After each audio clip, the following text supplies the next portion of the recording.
Hello, everyone. Pastor Don Sullivan here. Thank you for checking out our past sermons and other resources. I hope that as you watch this sermon or use the resource we've made available, you'll be encouraged and blessed along with your belonging to your local church family. If you find these helpful, I hope you'll consider giving to Redemption Church right here on our website. Again, pray that you are blessed and strengthened in your relationship with your loving Heavenly Father through Jesus Christ, led by the Holy Spirit. This morning, I realized when Cindy was reading that passage that it is a little bit awkward. It's not something we normally hear. We don't hear sermons out of Jeremiah all that often. But it is a great book. It has a lot of great stories about God's power and about what God did for his people. And I heard this story a long time ago, and it's remained to be one of my favorites in the Old Testament. But I think we need to have a little bit of an explanation, a little bit of history lesson to understand what was going on at this time when we read this passage. Because what we read didn't exactly cover all the bases, and we don't have a great understanding of what's going on. So we need to back up a little bit. So several hundred years before this, Israel came out of Egypt. They were slaves in Egypt. They escaped. God led them out, and he brought them into the promised land. And when he was doing that, he gave them the law. And part of the law was, if you'll continue to faithfully follow me and continue to faithfully serve me, I will protect you, and I will not let anybody capture you. But if you forget to follow me, if you start following other gods, I'll let other people come in and rule over you. And that was in the law. That was written all over the place in Deuteronomy. And the people agreed to it. The people of Israel agreed to it as they came into the land. Well, when they first came into the land, they conquered and they settled down, and they were started to be ruled by what they called judges. And the reason why they were called judges is because they weren't kings. They only rose up in times of dispute, when there was trouble. And the only reason that there was trouble was because the people had stopped worshiping and following God. So when they stopped worshiping, following God, a judge would rise up, he'd rescue them, the people would be thankful to God, they'd come back to him, and they'd start worshiping again. And then after a little while, they'd forget, and they'd start worshiping idols and false gods. And then an oppressor would come in, and this cycle repeated over and over and over again. Until finally, the people decided to rebel against God in a different way. Because while the judges were there to help them, God was ultimately their king. But then they said, no, we want an earthly king. We want somebody to rule over us. And God gave them warnings. He said, no, you don't want that. It's going to be bad for you if that happens. And they said, yes, we do want that. And so God gave them what they wanted.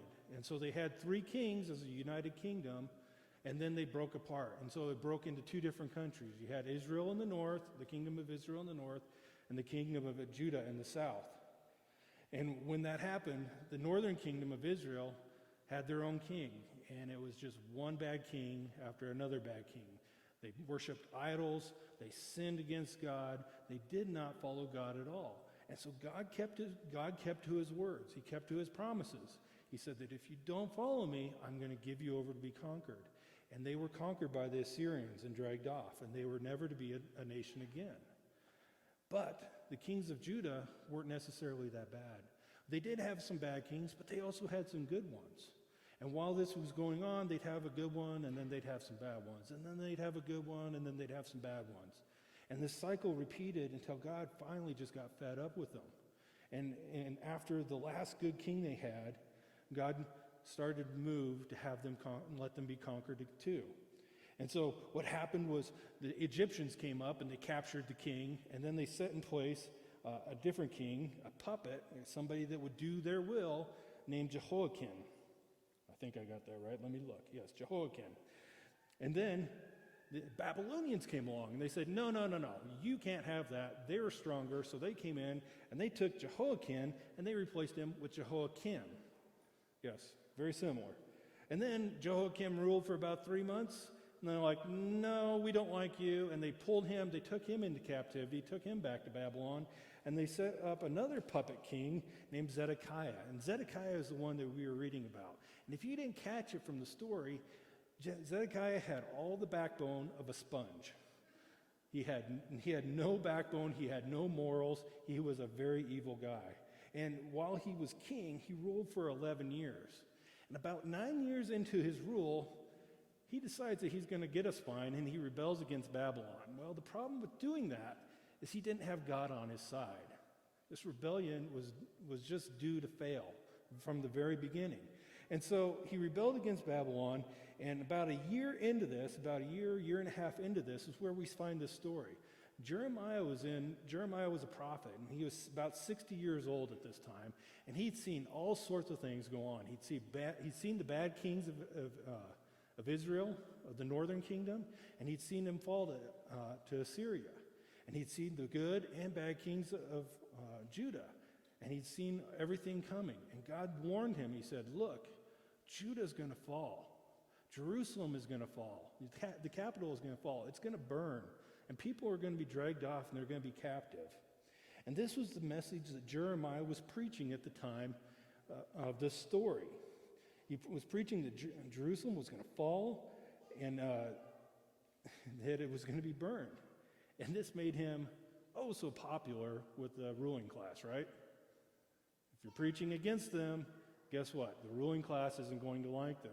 And so we see Zedekiah and the counselors that he had around him just hated Jeremiah. They persecuted him. You see in the previous chapters leading up to this that they threw him in jail and they persecuted him. They did everything short of killing him. But in Jeremiah's preaching, it didn't stop at just Judah's going to fall, but it was deeper than that. He said, yes, Judah's going to fall, but there is hope. God has a plan to redeem. There is a plan in place. Yes, if you fall, go surrender to the Babylonians. They're going to carry you off into captivity, but you're going to be safe because you're in that captivity. And while you're in captivity, God said, I'm going to bless you. I'm going to bless you. You're going to flourish during this time in your captivity. And then at some point in the future, I'm going to bring you out of that captivity and bring you back to Israel. And not only am I going to bring you back into this land, you're going to own this land again. You're going to be able to plant your vineyards and plant your fields and own all this and gather the good fruits of the land again. And beyond that, he even made a bigger promise that there's going to be salvation come out of this. And we know now, when we're looking back, that's a reference to Jesus, that Jeremiah was prophesying about Jesus coming, the ultimate salvation. But they were going to be able to regain everything that they had lost if they just surrendered to the Babylonians. And so we see here that Jeremiah very much laid out two separate paths for them. They had one path where they could listen to God and obey God. In the short term, it meant that they were going to suffer. They're going to go into captivity. But in the long term, it was going to be for their benefit, and it was going to bring them peace. And then ultimately, it was going to bring them salvation. And so they could follow that path, listen to God, obey Him, and have peace. But the second path was to listen to these counselors of the king, to the ungodly men, and then try to control the circumstances and the situation around them. And he said, but if you do that, that's going to lead to suffering and ultimately to destruction. So in the short term, you might have a little bit of control, but in the long term, it's going to turn out badly for you. And so when we face difficult times, when we're in the midst of making these choices and seeing all these circumstances swirl around us, we have these same paths. Do we listen to God, suffer now for peace later, or do we try to control our circumstances and suffer later? Our fear tries to get us to trust in ourselves. We try to control the situation around us. We want to have knowledge. We want to have understanding, which of themselves aren't bad. But we want to have these things so that we can change our situation, change our standing. But that puts us in control. And that is not what God says. God says, I am in control. I am sovereign. You need to be listening to me because I have a plan. I am going to work out these things and bring you peace. So Don has preached on this in the last few weeks, and he very much hit it last week when he talked about the book from John Piper. But we really have to ask ourselves, are we listening to God? And it's a question of self-reflection that we need to have. His commands are hard. What he asks us to do is not easy. He says, look, there's suffering coming.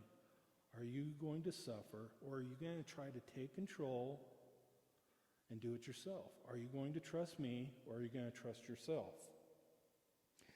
It might seem like an unreasonable request, but when you have the foresight and the knowledge that he has, it isn't an unreasonable request. But when we do follow him, when we do listen to him, the result of obedience is peace. And so if we're longing for peace, if we're longing for a sense of wellness, of wholeness, it only comes through struggles and trusting God through our struggles. You see, Zedekiah didn't have this.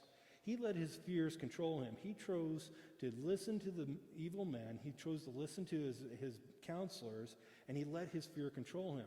Because Jeremiah's preaching was doing something very specific in the city.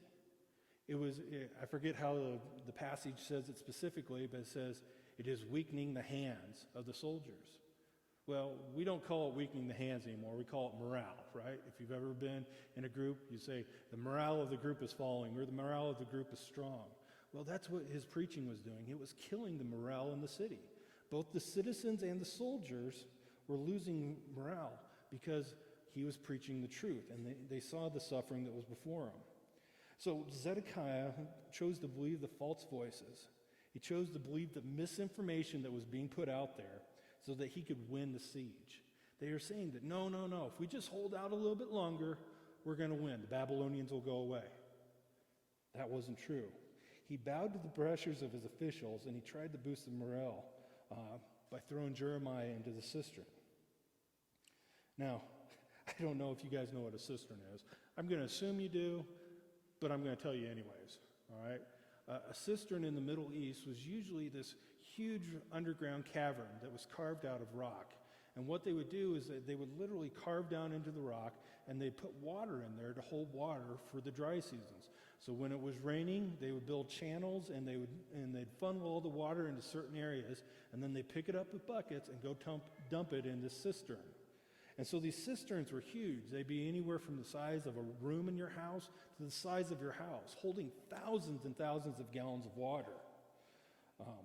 And then after they'd carve them out, they'd go in and they'd take clay and they'd dump clay in there to seal up all the little cracks, all the little micro fissures that water could seep out of. And so that clay would seal up the cistern so it didn't leak. In fact, many of these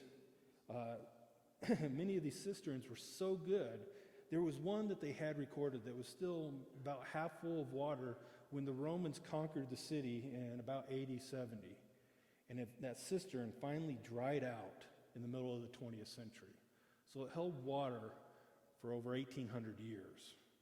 That's how good these things were. And so you can just imagine being carved out of rock and being underground, not getting sunlight. It was cold and it was damp and it was muddy. And that's what we talked about when they lowered Jeremiah into it. He sank into the mud. It was cold, damp, and he was out of sight. And see, when they threw him in there, when they lowered him down in there and he sank into the mud, it wasn't just to put him in jail, but this was a death sentence. They really did want him to die. They thought by putting him in there he would die. He'd either die of exposure or he'd die of hunger. You got to remember, he's a 60-year-old man sitting in wet mud, not eating anything. And so it's at this point we're introduced to a new character, Ebed-Melech. And I'm going to just refer to him as Ebed from now on. But see, he was a servant of the king, and he's referred to as an Ethiopian. And if you guys know your geography, Ethiopia was an area south of Egypt. And so anybody that came from an area south of Egypt, the African subcontinent, they were considered Ethiopian at that time. And so he was a foreigner in the court of the king, but yet he served as king. And we see later on that he believed in Jeremiah's message. He believed in God and he trusted God. And in fact, in the next chapter over, in chapter 39, he's even called a righteous man. He's called a God-fearing man. And so we know that Ebed is a good man. And so Zedekiah was sitting out at the Benjamin gate, is what it says. And what that means is he was sitting out, and people could come up and address him, and he was taking care of his royal business with his people. And Ebed comes up to him, and he calls out his master on what he did. He calls it what it is, and he says, "This is evil. You've taken a man of God, and you've tried to kill him." And Ebed demonstrates a characteristic that all believers should have. In trying times, godly people need to look out and care for vulnerable people. In the middle of this siege, when food and water were running out, it had been easy to ignore Jeremiah. He was out of sight, he was out of mind, he was condemned to die by officials in the government, and it would be easy to just let him go. But that is not what he did, and it's not what we should do. When we get into trying times, we need to take on the role of a caretaker. That's what God says. Jesus even taught this. You know, if you look in Matthew 25, and I'm going to flip to it real quick because I don't know if it's in the slides, but Matthew 25, when Jesus was getting ready to go to the cross and die, this was one of his last teachings. In 25 verse 35, he said, "For I was hungry and you gave me food. I was thirsty and you gave me drink. I was a stranger and you welcomed me. I was naked and you clothed me. I was sick and you visited me. I was in prison and you came to me." And then the righteous will answer him, saying, "Lord, when did we see you hungry and feed you, or thirsty and give you drink? And when did we see you a stranger and welcome you, and naked and clothe you? When did we see you sick or in prison and visit you?" And the king will answer them and say, "Truly I say to you, as you did to one of the least of my brothers, you did to me." You see, God has an expectation of the righteous people, of his righteous people that are following him, to be caretakers of the people who are in need and the people who are vulnerable and the people who are weak. He expects us to look after our fellow man. First of all, within the church, and secondly, within the community as we go about our days. The vulnerable, we know, might not be condemned to die. They might not be people in jail. They might not be a person in the cistern with their life threatened by government officials. But we do have people that we know. You know, you think about it. The Bible puts it one way. There's a phrase that's repeated over and over in the Old Testament. It said, "The widowed, the orphaned, and the poor." Well, we might not necessarily have widowed and orphaned people here, but we do have people that are poor. We have people that are caught in financial distress. They're due to job loss, due to illness, due to unexpected bills. We have people that are caught and trapped in mental illness. They're caught in depression, maybe even to the point of suicide. We know people, and we've seen people that are caught in this trap of guilt. They've sinned at some point in their life, and they feel so guilty about it, and they just can't let go of it. And every time, and it dominates their life, and it brings that guilt back time and time again. We know people that are lonely. Loneliness, this quarantine very much demonstrates that. When everybody had to be by themselves or it was small groups, we see that loneliness causes great anguish. We see people caught in bad or abusive relationships, in marriages that are fractured and not whole because they weren't based on God, but based on something else. And we see many other people that feel caught or trapped in different ways. And these are the vulnerable people that we know. We need to be sensitive enough to see them and to understand their struggles. We need to see them as vulnerable, even when they try to hide it. Because people don't like to admit when they're vulnerable, when they're struggling with these things. They don't want to admit that they don't have enough money or that they're depressed. They want to put on that brave face. But we need to be sensitive enough to be able to see these things. And so how do we help them out? And this is where we're going to get back to our story. Ebed rescued Jeremiah. And it wasn't just him alone. What did he do? He took a group of men. He took 30 men. Well, you might say, why did he need 30? You would think that a couple people would be enough to lift him up out of that pit. Yes, a couple people might have been enough. But that wasn't the point. It wasn't that he just needed 2 or 3 guys. But there was a whole group of people that were after Jeremiah. And they needed not only people to lift the rope and to physically pull him up out of the pit, but they also needed people to stand guard. And they also needed people to guard Jeremiah after this. So if they did this once, what's to stop them from doing it again? And so it was an ongoing situation where they had to support Jeremiah and help him. So they went and they got ropes and they went and got rags and they went to get Jeremiah out of the cistern. Now, if you've ever been stuck in the mud, you might know how this is. If you ever been stuck in clay mud, I have, and this is almost a little embarrassing to talk about, but we had a corral that had a lot of clay mud and other things that you find in corrals mixed in, and it made this really, really thick mud, all right? And we were calving one year, and we were trying to get this cow into the barn, and we were chasing her through the corral so we could pull the calf. And I had my mud boots on. They're coming up to my knees, and the mud is about 1 or 2 inches short of coming over the top of my boots. And when you'd step down, it'd create a vacuum around that boot. And so you had to wiggle your boot to get air underneath your boot so you could be able to pull it up out of the mud and take your next step. And so you had to do this time and time again with every step. Well, of course, I lost my balance at one point, and I pulled my foot up really quickly. My boot stayed where it was, and I stepped down in the middle of the mud and the manure. And so I had manure between my toes for the rest of the night. Not very fun. But that gives you an idea. Now, Jeremiah was thrown down into the cistern. It wasn't just knee-deep mud. That this is where he gets sunk down into. And this was probably deep enough that it probably sunk him down into his waist. All right? Think about all that pulling force on him. There's people that get stuck in mud flats in the ocean coast that they can't lift them out. And there's been reports of people drowning because the tide comes back in and they can't get them out of the mud.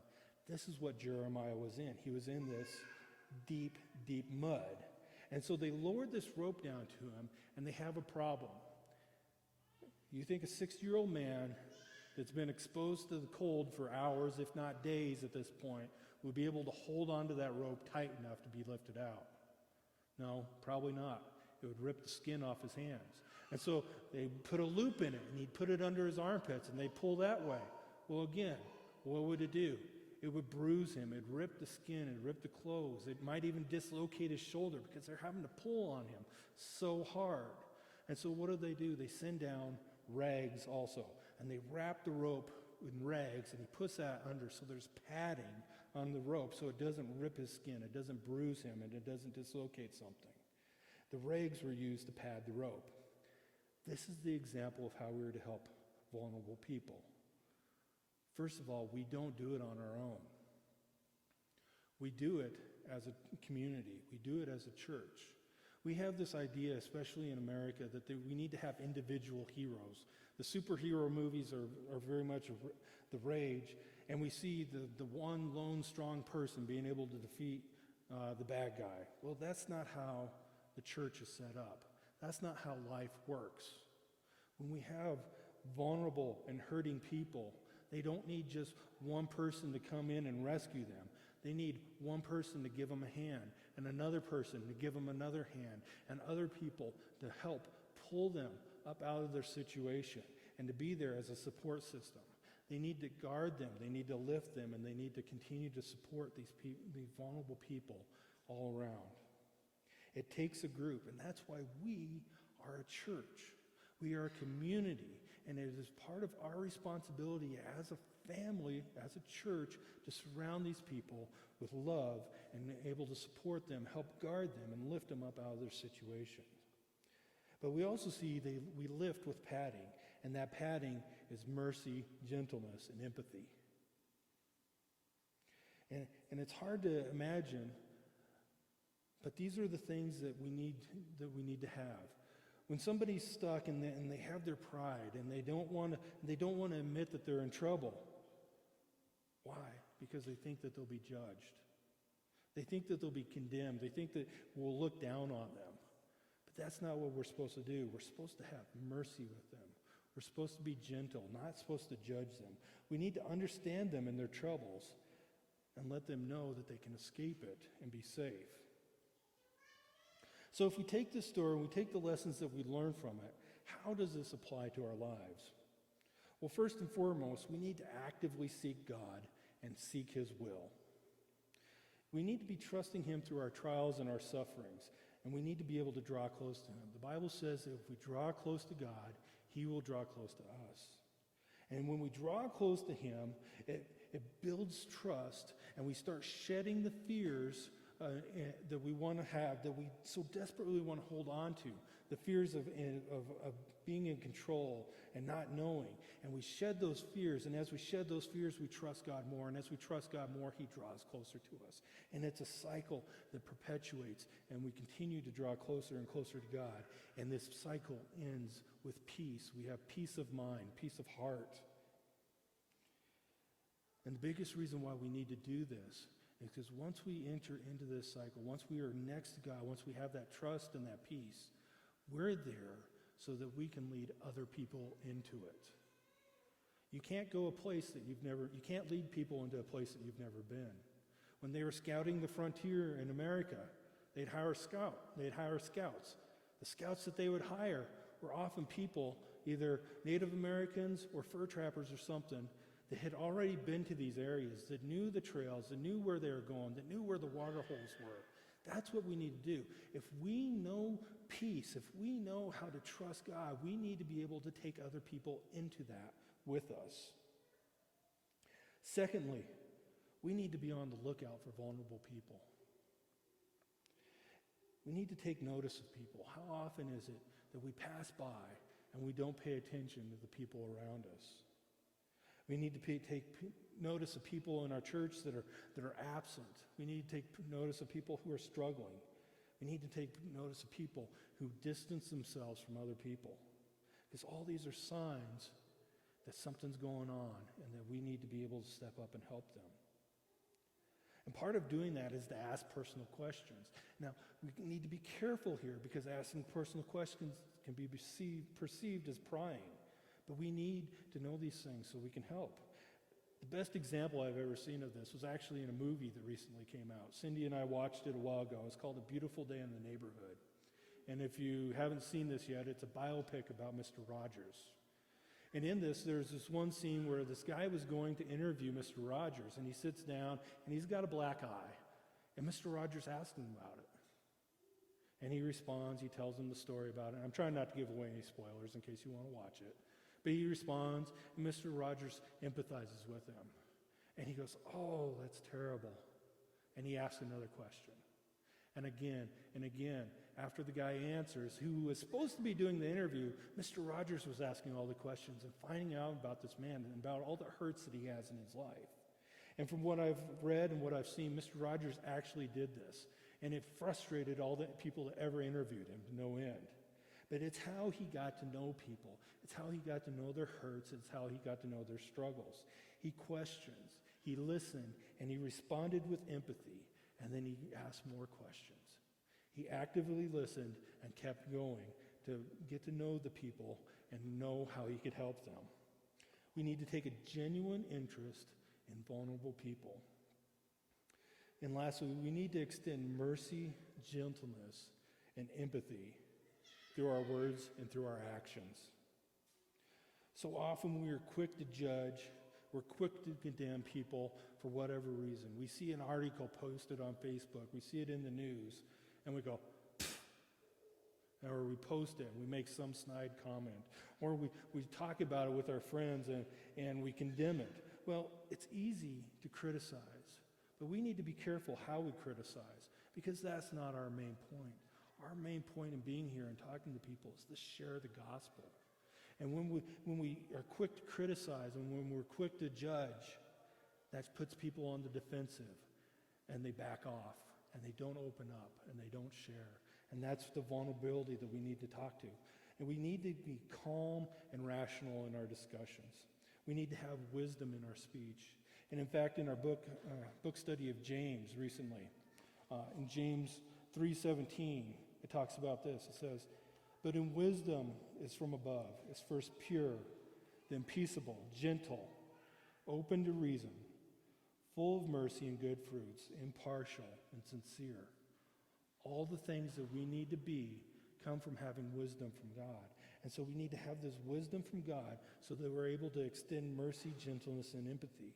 And the reason we need to have this mercy, gentleness, and empathy is because that's exactly what Jesus did for us. Jesus, being empathetic to us, he was God. He did not need to become man, but he was empathetic. And he came and he took on flesh, and he came and he took on a fleshly body so that he could empathize with us and understand us and know all the struggles that we go through and all the temptations of sin. He was gentle with the people that he dealt with that needed gentleness. He sought them out and he healed them. He had a ministry like none other to people that were hurting. And lastly, he extended mercy to us through his act of dying on the cross. And so for us to be able to seek out vulnerable people, to lead people into peace, and to extend mercy and gentleness and empathy, we need to be able to reflect Jesus fully. And so when we seek the wisdom of God, and when we act like Jesus, and when we become like Jesus, that is when we start becoming effective. And that's when we can start using the strength and this gentleness to lift people out of their vulnerabilities. And it is one of the greatest ministries that we can ever have, is to help the people that are hurting, because that's what Christ called us to do.